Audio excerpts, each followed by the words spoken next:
Shalom everyone, it's called Torah, and we will discuss Parashat Vayikra. We are starting a new book, a new parasha. The name Vayikra means, and he called. So who called whom? So Hashem called Moshe. So let's digress for a second before we moving forward, and let's just give a little bit of a background. Last week's parasha described the fact that the Jewish people completed the mission. And the tabernacle was built, everything was ready. And really, if you see the psukim, the last verses of the last week's parsha, there is some kind of, I would say, disappointment. We are thinking and we are reading and we are learning about this tabernacle for 6 weeks. And everything is ready. And you would think that when it's ready, Moshe will go in, Aaron will go then, and the children of Aaron will go in and we will start celebrating and servicing God in the tabernacle. But instead, last week's parsha ends with Uchvod Hashem maleh et hamishkan. God's divine presence fills up the tabernacle. But Moshe could not go in because of the cloud that basically is the symbolism of God's divine presence. Is there in the tabernacle and Moshe could not go in. So there is a delay. So last week we felt like we are, left out there in the dark. There is a Mishkan, there is everything, but you just can't go in. And this week, God says to Moshe, Vayikra Hashem and Moshe, and Hashem called Moshe and says to him, you can come in. Why is it that God designed it in a way that there was this delay? And by the way, I don't know how many days it was, or years, or weeks, so I don't think it was a long time, but still there was some kind of a delay between the completion of the building of the tabernacle and start serving there, start doing things there. Why is it like that? I would like to suggest to you the following idea. One of the things that God hates, and he really being called the God of revenge, is when it comes to idol worshipping. Whenever there is a mentioning of idol worshipping or idol worshippers, God says, Kel Kana, a God of revenge, God of jealousy. Why God hates so much idol worshipping? So many people will say, because it's a competition to God. But let's be serious. God is not worrying about competition. It's much deeper than that. Our relationship with God are structured in the following manner.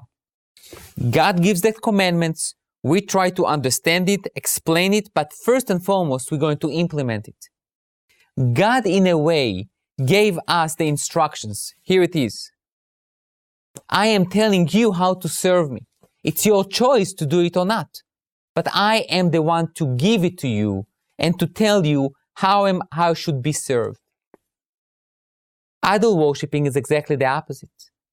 You, the maker of the idol, telling the idol how you're going to serve him. So it's not about competition. It's about the total lack of understanding of what does it mean to serve a higher power. To serve a higher power is not to dictate to this power what you're going to do to him or her. But rather to serve a higher power is to understand, listen, obey those instructions, and then to also try to understand them. Now let's take a look at the Mishkan. God gave the instructions, saying, here you go, that's the way I want to build the Mishkan. It was handed to Moshe. Moshe handed it to Bezalel, the person who was totally in charge on the building of the Mishkan, the tabernacle. But when you have it, you get it from God, Moshe handed it to Bezalel, Bezalel handed it to other workers. You lose many things in the translation. And you start feeling ownership on that building that I built. I gave the money. I gave the fabric. I was the one who so artistically knew how to woven all the fabrics together and to create this beautiful tabernacle. And you start feeling ownership. And you start feeling that that's yours. And that's great. We want you to feel at home. But don't forget, it's not only your home. It's God's home. And such, there is need to be some kind of delay. The Mishkan is ready. You finished, you completed your mission. You did a wonderful job as human beings. It's great. You got an A+. But now, you need to wait for my call. Here is the balance that we always talk about. Take a shul. Our wonderful shul. So welcoming, and you feel at home, and you are a member, and you feel that you contribute, and you sit on that chair, and you feel it's my house. And this should be the feeling. You should be part, and you should feel comfortable, but at the same time, it's the house of Hashem that requires specific instructions, specific demands and expectations. On one hand, Shivti beveit Hashem kol yemei chayai. I would like to settle and to dwell in the house of God all my life. But at the same time, I need to understand that this is a house of Hashem. Ein ze ki im beit Elokim. This is the house of God. V'ze sha'ar hashamayim. And this is the window for heaven. This is the window, the tool, the instrument that through this shul, I can get my prayers to Hashem.